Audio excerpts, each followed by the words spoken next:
Good afternoon. During the 10 years between 2008 and 2018 makes it a decade. And I'm finding the directors who made plays at the Old Town Playhouse in Traverse City, Michigan, and giving them a memory and a video for their family members, children, and especially to them, so they can look back standing on their theater stage. And this time is Director Geoff Wallace.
Good afternoon.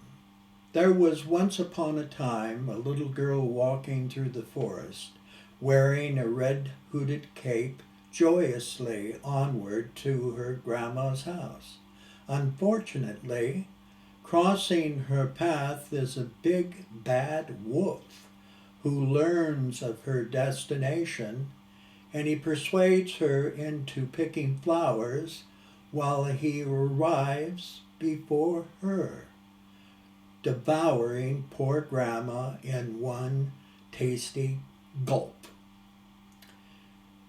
Once little Red Riding Hood arrives, she too shares the same dismal fate.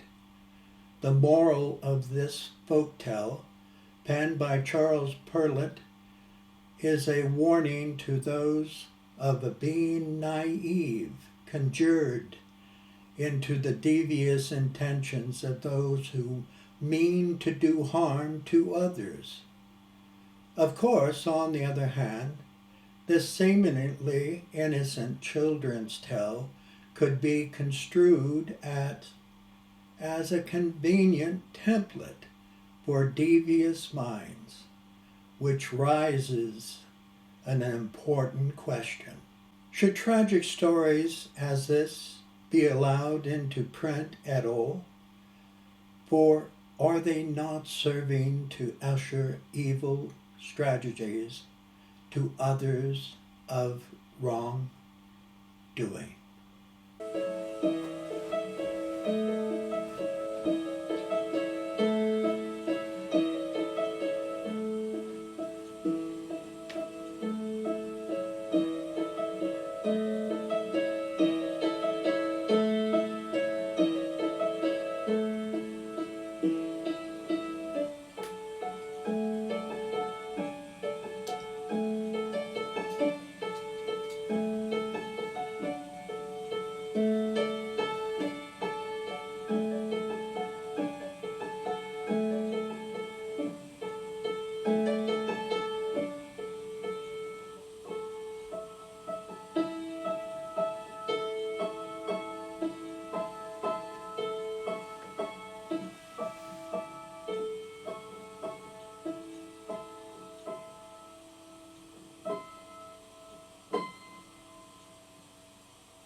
Jeffrey, thank you very much for getting together to talk about the Pillowman. So you're the director of this show, and can you tell us a little bit about the Pillowman?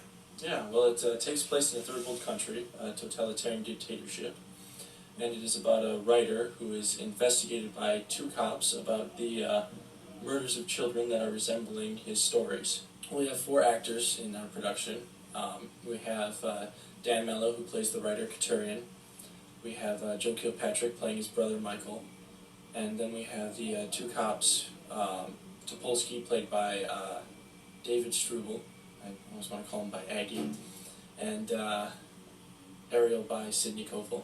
The original production, they had a young boy, a young girl, and two adults who are the parents, right? Yes. And you're doing it a little differently. Can you explain how this production is going to be doing that? Well, being that we're in such a small space and not exactly on Broadway, some of the more technical difficulties, such as adding children on the stage, bringing people in for a few lines, is harder to do. So I decided to record some voices and then cut some parts and leave these monologues our writer has to the audience's imagination. What exactly is the writer being in incarceration for? Well, the writer in this play has written over 400 stories, but as said in the play, 10 or 20 of these have murdered children in them. And what he's being interrogated about is there are children being murdered in fashions very similar, if not exact, to his stories. So these cops are interrogating him about these gruesome murders. When you first read this play, what was it that grabbed you? When I first read it, it shocked me, like I think the play's supposed to do. It was more than I expected. And then I thought about how wonderfully written it was, how there's no extraneous lines, everything is clear and cut and to the point, and it is intended to be a shock factor.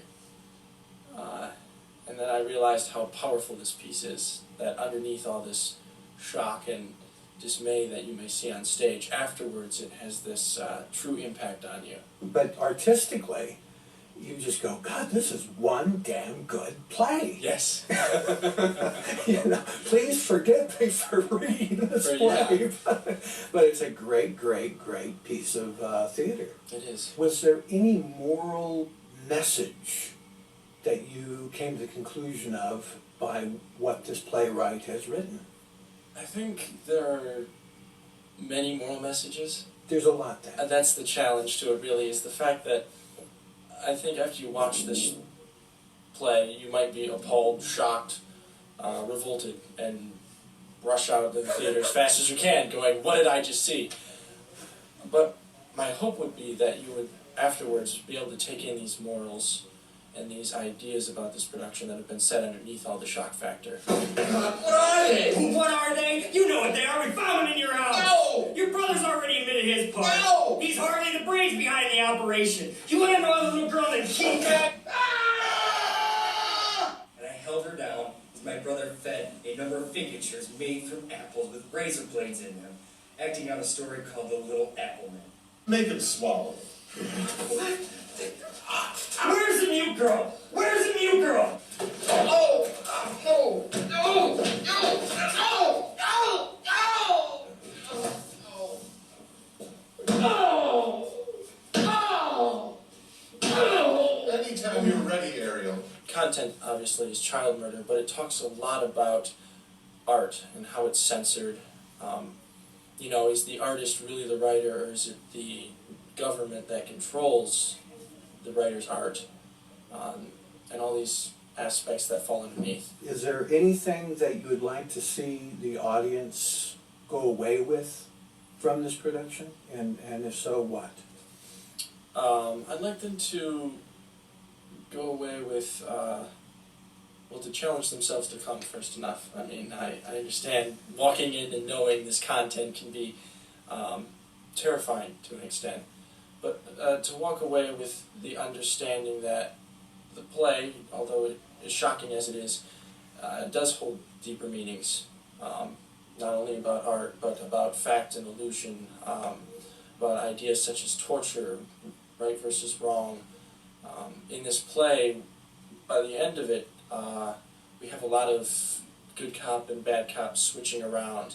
You feel sorry for one character initially, and then he turns sour and you don't like him, and then this other character who you do turns the other way. So you have this very interesting balance of what's right, what's wrong, and who's a good person. This is a great piece of theater, It of is. entertainment. And a powerful piece too. A powerful piece. Yeah. Anyway, people are knocking on the door. Actors are trying to get Getting into ready the for a show here, dressing so. room right now. But anyway, Jeffrey, thank you very much. Thank you, Wayne. And congratulations on your production, and have a great opening night. Thank you.